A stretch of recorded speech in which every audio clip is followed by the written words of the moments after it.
Vasudevaya.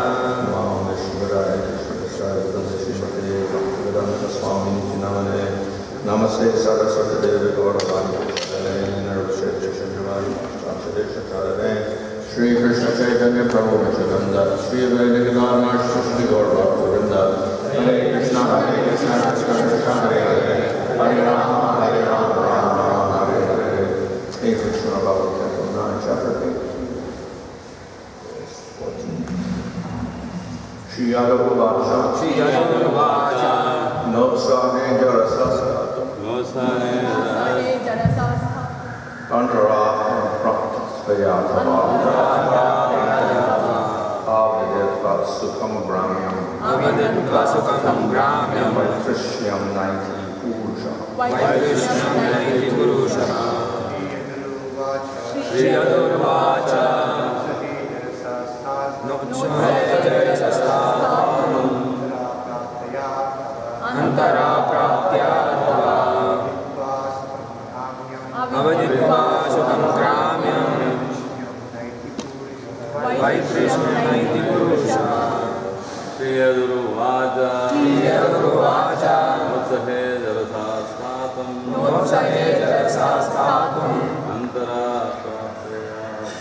Antara Praptayatava Avaditva Sukham Gramyam Avaditva Sukham Gramyam Vaitrishyam Naiti Purusha. Shri Yadavacha Notsahe Jarasastatum Antara Praptayatava Avaditva Sukham Gramyam Vaitrishyam Naiti Purusha.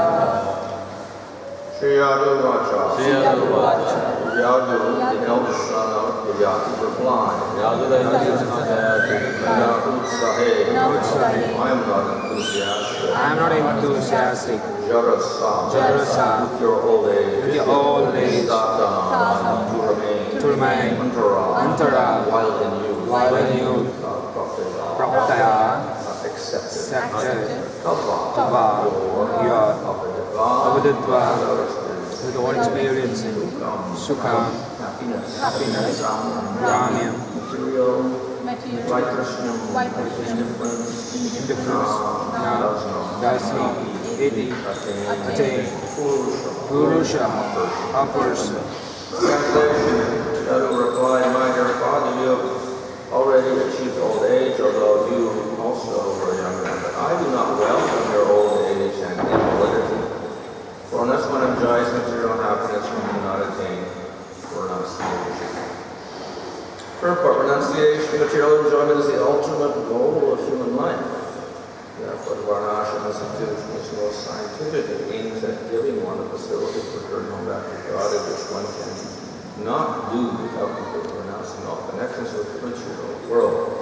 Sri Chaitanya Mahaprabhu said, ISKCON Bhagavat Bhajo Mukasya. One who wants to go back to God, it must be ISKCON, free from all affinity for material enjoyment.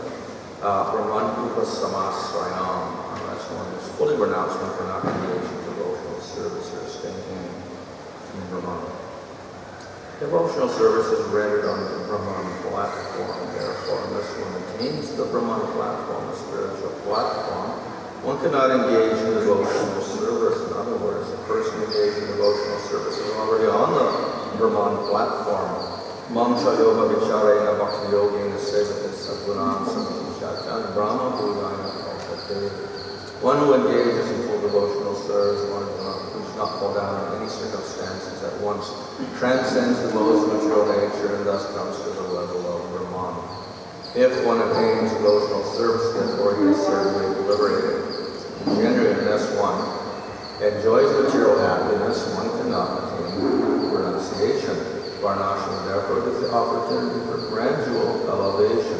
Yadu, the son of Maharaja Yaki, explained that he was unable to give up his youth when he wanted to use it to attain the renounced order in the future. Maharaj Yadu was different from his brothers, as stated in the next verses. Kurvasi Chaudhika Petra Vikyus Chanuscha Parata Pratya Chakshura Adharmanya. Yadu Maharaj Yadu's brothers refused to accept their father's proposal because they were not completely aware of the Dharma. To accept orders that follow religious principles, especially the order of one's father, is very important. Therefore, when the brothers of Maharaj Yadu refused their father's order, that this was certainly irreligious. Maharaj Yadu's refusal, however, was religious, as stated in the 10th canto, Yadu's Chaitanya, C.S. Maharaj Yadu was completely aware of the principles of religion. The ultimate purpose of religion is to engage oneself in devotional service to the Lord. Maharaj Yadu was very eager to engage himself in the Lord's service, but there was an impediment. During youth, the material desire to enjoy the material senses is certainly present, and unless one fully satisfies these lustful desires in youth, there is a chance that one's being disturbed in rendering service to the Lord. We've actually seen that many sannyas who accept the Mass prematurely, not having satisfied their material desires, fall down because they are disturbed. Therefore, the general process is to go through Grihastha life and Vanaprastha life and finally come to sannyas and devote oneself completely to the service of the Lord. Maharaj Yadu was ready to accept his father's order and exchange youth for old age because he was confident that youth taken by his father would be returned. But because this exchange would delay his complete engagement in devotional service, he did not want to accept his father's old age, or he was not eager to achieve freedom from disturbances. Moreover, although among the devoted descendants of Yadu would be Lord Krishna, therefore, because Yadu was eager to see the Lord's appearance in his dynasty as soon as possible, Yadu refused to accept his father's proposal. This was not irreligious, however, because Yadu's purpose was to serve the Lord. Because Yadu was a faithful servant of the Lord, Lord Krishna appeared in his dynasty, as confirmed in the prayers of Kunti and Yadu Priyasya Anvavaye. Yadu was very near to Krishna, who was therefore eager to descend in Yadu's dynasty.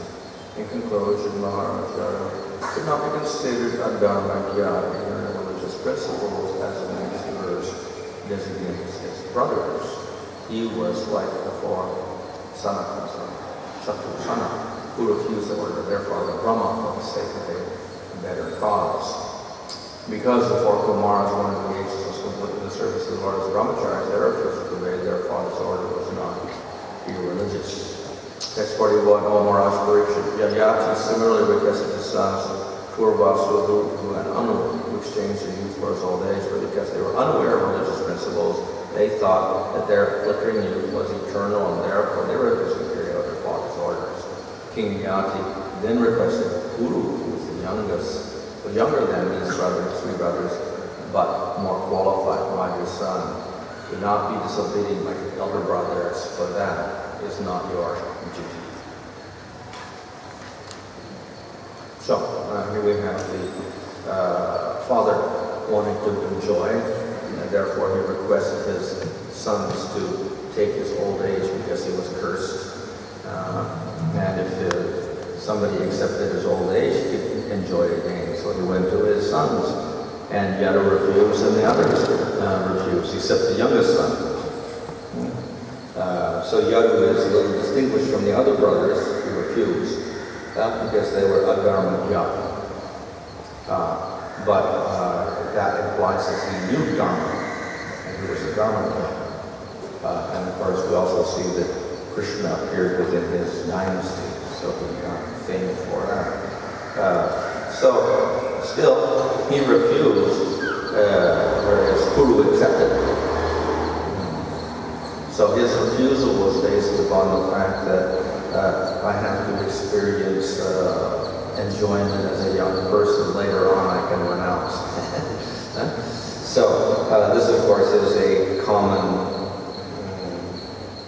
principle in the Varnashram system, and therefore we have brahmachari life, grihastha life, vanaprastha life, and sannyas. So it's a gradual progression, provided that in the beginning one does have a sense of renunciation through brahmachari life. Then as grihastha, there's some hope that they will, at a certain stage, renounce and take vanaprastha, and if they're qualified, they can take sannyas. So there's a combination of enjoyment and renunciation. But this is not just any enjoyment. It is also restricted enjoyment. So that is the grihastha follows the rules of the varnashram system in family life. So it's not unrestricted enjoyment. In the modern world, it's the opposite. Oh, if you're going to renounce, you should enjoy as much as possible, and it's unrestricted. So that doesn't really lead anywhere, because one never gives up if there's no restriction at all and there's no training previously. So there is some hope in the varnashram system, because we have theoretically a brahmachari life before the grihastha life, and then rules to follow in the grihastha life, so that one is restricted to some degree. And along with that, of course, there's all the concepts of dharma and worship of the Lord involved. So there's hope that the person will renounce at a certain stage. However, even then, the renunciation is not really complete, because Sudras can't renounce at all, and Vaishyas can only get, and Kshatriyas, they can get up to maybe a vanaprastha stage only. So that's not also a complete renunciation. So only the Brahmana is allowed to get to the sannyas stage. Practically speaking, we find even that was not very attractive. So even the Brahmanas didn't really renounce, and very few of them took vanaprastha, and very, very few took sannyas. It was like very, very few people took sannyas. So the renunciation aspect became a little bit of a failure in the varnashram system as Kali Yuga progressed, because very few people began to take it, even up to vanaprastha stage. So therefore, we don't see in the modern world many vanaprasthas even, what to speak of sannyasis. Of course, in ancient times, we'll see the kings follow this system, and the persons like the Pandavas or others at a certain stage, they renounce the kingdom and they go off to the forest as vanaprasthas. And therefore, the hope is there within the varnashram system for this renunciation. As we know, in the Artha Dharma Kama, moksha is the ultimate goal, but we see also that not so many people get to that stage. Very, very few people get to the vanaprastha, and very, very few people get to the sannyas stage. So it's a goal, but nevertheless, it's a long way off. And somehow a lot of people forget about that also, especially in the modern age. So that is the varnashram system, based on the fact that one should go through the experiences of life and then renounce afterwards. So it has some validity as long as there is some training and some control in the varnashram system. Without the training as a brahmachari, and without the controls, then it is less valid. It's very unlikely that after enjoying so much, suddenly one is going to renounce. Instead, one simply dies. That's the renunciation. You enjoy up until the point of death, and then you die. That's the other system. So that is useless. So we have this type of system. And then we have the process of bhakti. In bhakti, there is a sense of renunciation, because, as I mentioned yesterday, one of the 10 initial angas of bhakti is that one should be prepared to renounce for the sake of Krishna. So in that sense, there is renunciation. But there is no insistence either on being a vanaprastha or a sannyasi to practice bhakti. So yes, there is a sense of renunciation, a willingness to renounce, but to begin to practice the bhakti yoga, one does not have to become 100% detached. So one does not have to perfect a jnana or yoga before coming to bhakti. It can be done, of course, but it is not necessary. It's not a qualification. One has to have 100% detachment from the material world before coming to the process of bhakti. So, therefore, we have Shraddha as the qualification. So, Shraddha does not mean completely detached from everything in the material world. It means simply a slight attachment to the Supreme Lord in the sense that we accept His existence and we're willing to follow a process of bhakti. That is the qualification. And one may have attachments, yes. At the same time, the attachments cannot be too much, too extreme. So therefore, in Bhagavatam it says that the qualification is not too much material attachment and not too much detachment. So both ways are a little bit dangerous. If we're too materially attached, we really don't desire to surrender to the Lord at all. So progress is very difficult. If we're too detached, we become detached from Krishna also. So the process of bhakti doesn't function because we're more interested in getting liberated from the material world. So, though detachment is good, extreme detachment also as a practice is not actually encouraged in devotional service. So it doesn't become a qualification. You have to be a vairagi to become a bhakta. Some vairagis do, but many don't because it has an unfavorable aspect to it. That is, and it's explained in Nectar Devotion, it dries up the heart. Vairagya, if we keep practicing that, it dries up the heart, which means that we lose our attraction for the Supreme Lord and we become more intent on liberating ourselves from the material world. So in other words, we tend to become jnanis or impersonalists instead. So therefore, too much concentration on the vairagya aspect is also not healthy in devotional service. But in devotional service, in the prema stage, there is 100% detachment. And you can't go to the spiritual world if you still have material attachments. So perfection in bhakti also means no material attachment. But as I said, cultivation of detachment itself becomes prominent, it becomes unfavorable. So what this means is our prominent cultivation is attachment to the Supreme Lord. That automatically produces detachment from the material world. And when it's 100% attachment to the Lord, 100% detachment from material energy. So this is a natural process of vairagya within the process of bhakti. So the emphasis is upon doing bhakti, performing bhakti, engaging the senses, and developing attraction for the Supreme Lord, and surrender to the Lord. So, and in the process of doing that, the detachment from material enjoyment becomes more and more and more and more until it is perfect prema. So, the devotional service itself, in its pure form, is obviously beyond the gunas, beyond the material world.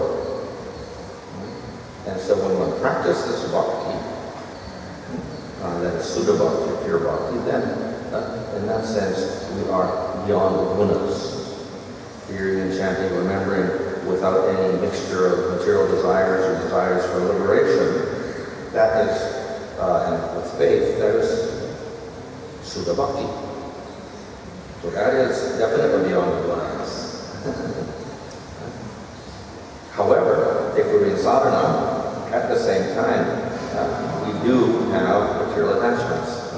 So, prema is a stage where there are no material attachments at all, no anartha at all. But before that, there will be some anartha. So we practice pure bhakti, which is beyond the gunas, but there is still some anartha. But the process itself will gradually destroy all the anarthas. So, yes, anyone who practices bhakti is beyond the gunas in the sense that he's practicing pure bhakti is beyond the gunas. But he may still have material attachments, and he may fall into the gunas and due to anarthas, etc., if he's going through anartha liberty. So in that way, he is not completely detached when he begins devotional service, and he actually is only completely detached at the level of prema. So, the detachment aspect, of course, is necessary to some degree, though it is not the primary emphasis in the process of bhakti. And therefore we have restrictions. Some things are unfavorable, so therefore we restrict ourselves from those things. So that means we restrict the senses. So excessive sense gratification is unfavorable for bhakti, so we restrict ourselves from that. So in that sense, there is some necessary vairagya within sadhana bhakti itself, though it is not the main emphasis. So when we come to the main activities of bhakti, we hear things like hearing or chanting or deity worship, etc. But we don't hear things like, renunciation, etc., controlling the senses. And we look at the angas of bhakti, we don't find it, even though the principles mentioned there, elements of bhakti. But they support bhakti. And of course, indirectly we can infer from certain of the angas at the very beginning that one should have a sense of renunciation, one should not be under the control of lamentation and other material urges, etc. So that to that extent, there is incorporation of some renunciation within the process of bhakti itself. But it is not expected that one can be completely renounced at all times. So, therefore, complete renunciation is not the qualification for bhakti. Faith is the qualification for bhakti only. And along with that faith, one may still have some material attachments, but it cannot be too strong. So, in this way, bhakti is more practical in the modern age because if we're to follow this other system of the varnashram and depend on this before we do anything, we have to work to make that system perfect and then work within it and then attain success in detachment and then come to the process of bhakti or whatever. That's a long, drawn-out process, and it may fail because we may not even get that far.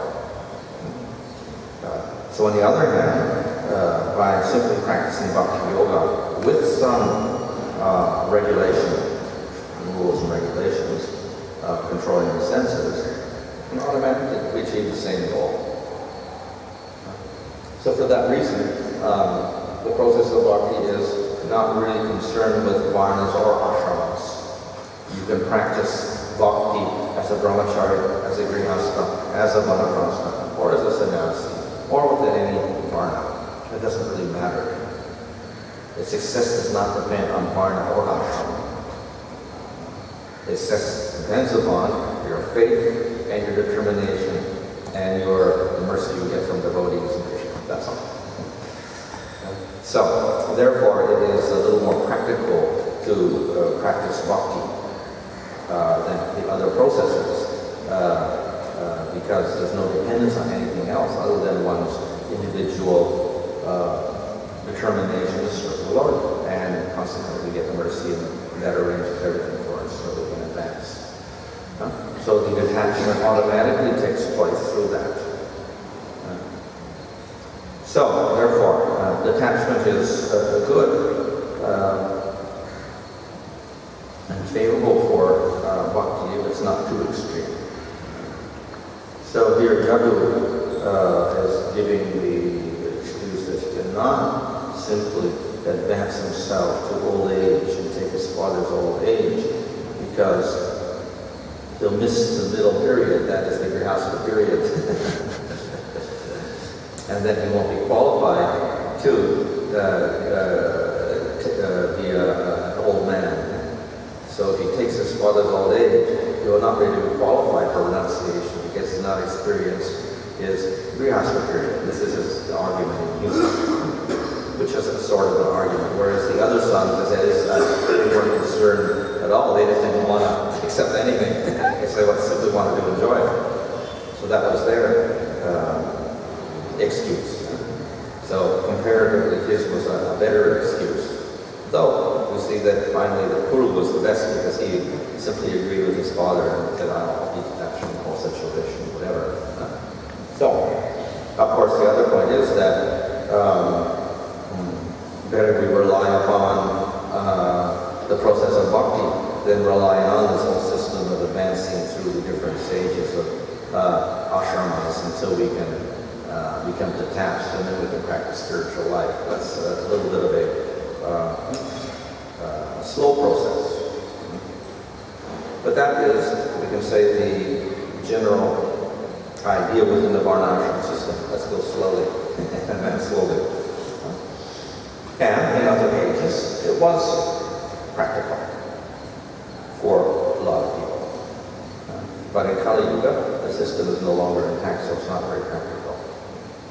So in the Bhagavad Gita in chapter 12, where Arjuna asked, should I meditate on the Akshara Brahman or should I do bhakti? This implies that should I follow this process of going through the karma yoga and going through brahmacharya, grihastha, vanaprastha life like this, through karma yoga, then coming to jnana and becoming detached, and then coming to bhakti? Or should I just do bhakti? So that was his question. And then Krishna says, well, if you do the jnana, it is difficult for an embodied soul to renounce finally after doing the karma, and then coming to jnana. And then anyway, we come to bhakti. So then better is to do bhakti at the beginning. It's quicker. That's Krishna's answer. So instead of doing the gradual process, better to do simply the bhakti process. So of course that is available in any age, whether it is Satya Yuga or Kali Yuga. You could do either. Generally people did both. As we see with the kings, they were bhaktas, but they were also going through the system to set an example for people who were not devotees.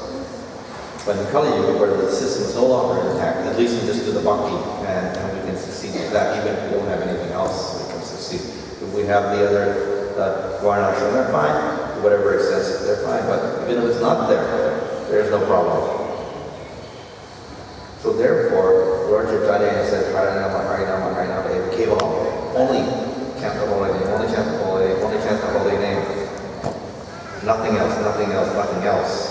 So he's saying we don't depend on varnashram or jnana or yoga. The real point is we chant the holy name. That's our main support. By saying that doesn't mean we reject the principles of anything else, whether it's jnana, yoga, or bhakti. But it's not the process we follow. They can support definitely, but we cannot use that as the main process. So therefore our main effort goes through chanting and the other process of the bhakti. That's our main process. So, and we don't have to go through some gradual stages here as with Yadu. Going through various stages, and then finally when he's an old man, after going through grass life, now I can be spiritual. Now I can be detached. Now I can practice bhakti. No. From the very beginning. So whether you're renounced, whether you're grihastha, chant the holy name. Whether you're Sudra or Brahma, chant the holy name. This is the teachings of Chaitanya Mahaprabhu. So very practical for Kali Yuga especially. But applicable to all ages also. So even in Satya Yuga, a person can do the same thing. You can rely on the process of bhakti or yoga. When you exchange this old age, you see you're exchanging the cross body or the subtle body. Both the mind is also exchanging of, it looks like I think the body that cross body is exchanging. Looks like the gross body only. Because the other is telling that I want to enjoy it.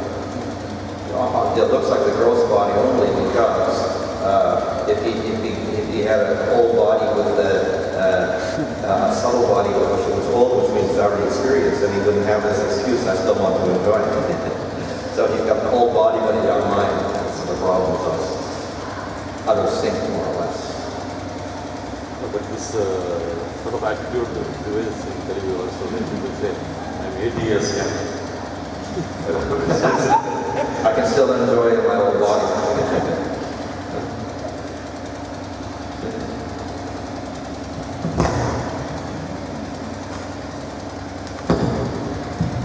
What is the order of line when we talk about over Vairagya or when we are talking about Vairagya? You mentioned about, too much Vairagya dries up our heart. So can you give examples of some of the extreme Vairagya things that we perform that might not be suitable for devotional service? Like even even when we are referring to Jagannatha Sarvajamana, we say Sakshat Vairagya Muktaye. So what does he cut off? Yeah. Of course, these are the Goswamis or Vairagis in the sense that they lived in Vrindavan, they didn't have any house, whatever food came, they accepted. But it was not they were practicing Vairagya, they were practicing Bhakti. That's all. And they were so absorbed in that, they were not attached to anything. So the practice of Vairagya is deliberate austerities, such as those things the yogis do that come to the Kumbh Mela. Or whatever. So they sit in the Himalayas, they take very little food, etc. So that's their main practice, to do austerities in the body, stop dependence on food, etc. Maybe, I don't know, often maybe once a week or once a month, whatever they're supposed to do stuff. They concentrate on reducing their sense activities and their mental activities so that they can control the mind and the senses, etc. So that's the system in especially yoga. They actually get pratyahara and dharana and control the mind. So one of the processes is vairagya, you renounce everything. And to do that, then better you stay in a solitary place in a cave or something. There's no sense activities going on. You know, you're not disturbed by the beautiful objects or anything like that, or sounds or anything. So that is, say, extreme case where the yogis or someone like that. And to a certain extent, Jnana is also the practice of Jnana, of course, involves Vedanta and meditation on I am Brahman, etc. And at the same time, living in a solitary place. If we look in the Bhagavad Gita in chapter 13 or 14 like that, it talks about the practice of Jnana. So you're always meditating on the Brahman, living in a solitary place, not speaking Mona Vrata, things like this. So this is, you can say, renunciation again. So we concentrate on these things, we can definitely begin to control the senses and stuff. But it's also a very difficult process, as Krishna says, because we're a body. So you really determined to do that. So you can, if you spend all your time doing that, then when do you do the bhakti?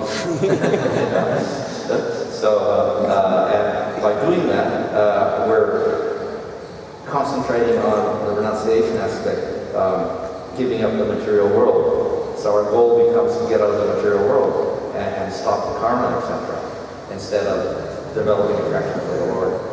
So the emphasis goes towards giving up the material world instead of becoming attracted to the Lord. So that, in that sense, the bhakti is not really cultivated. What about the Chakraman here, the concept of Igman? Yeah. More austerity. Other time they don't even go the extremes. Yeah, well, the Chakramasya is mentioned in the Hari Bhakti laws to some extent. So it can be practiced by Vaishnavas, but the Vaishnava will practice only to help him engage in bhakti. In other words, we simplify the eating process and other processes in order that we can do more engagement in devotional service. If we don't do the devotional service, then it's also useless. So the same way it's like the Kartika Vrata or the Damodar Vrata. So you do austerities for 1 month. So that is mentioned as one of the angas of bhakti in the Nectar of Devotion, Urja Vrata. So in Damodar month, one does austerities. But the real austerity there is that we engage yourself more in serving the Lord. So you offer your lamps every morning and recite the prayers and do something like that. So in other words, for the Vaishnava, the renunciation is actually so that we can increase our bhakti. But if we just do the renunciation for renunciation's sake, then that's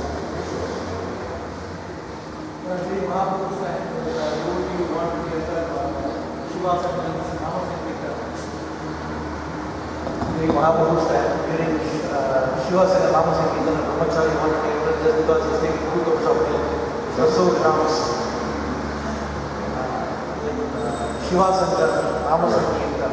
Brahmachari wanted to gain entry just with the same because he was so renounced, he's just getting 2 cups of milk a day. The Vairagya way, Mahaprabhu said, oh, that's not the qualification to enter the devotion service. if the devotees on the bhava stage in this life are not able to reach prema stage, will that jiva next life start Bhava. Is there any time limit for a Jiva to elevate to one stage? No, there's no time limit. It depends on two things. One is the intensity of practice of the devotee, and second, the mercy of devotees. That's how we can advance. And Bhava, of course, if we stop at one stage in one lifetime, we continue in that stage next lifetime, generally. Unless there's some big aparat, as in the case of Bharat. Then you cannot practice bhakti as a deer. But you continue the game as Jadvara next lifetime. So there may be some interruptions. Come to John's temple and we call him New Bhakta. Come to John's temple and we call him New Bhakta. And he might have been some different levels of bhakti last life. Yeah, could be. Yeah. Generally, yes. But they're continuing where they left off. Generally. Sometimes, of course, it doesn't manifest immediately. At a certain stage, suddenly Bhava may manifest in the person. But then, of course, that would be quite evident. Prabhupada, at the age of 22, in a student, he met Bhaktisiddhanta Saraswati. Nobody imagined that he would be a Acharya in the future. All his classmates.